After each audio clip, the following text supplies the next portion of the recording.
सवाल नंबर 1 है, किस मुल्क में एक भी मच्छर नहीं है?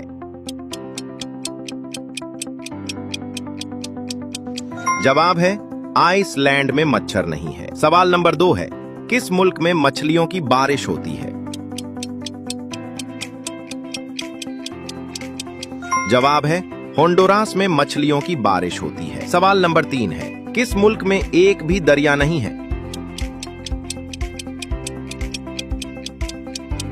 जवाब है सऊदी अरब में दरिया नहीं है। सवाल नंबर 4 है, किस मुल्क में एक भी सांप नहीं है? जवाब है न्यूजीलैंड में सांप नहीं है। किस मुल्क में सबसे खूबसूरत सवाल नंबर 5 है। जवाब है तुर्की में सबसे खूबसूरत खवातीन है। सवाल नंबर 6 है, किस मुल्क में बारिश बहुत कम होती है?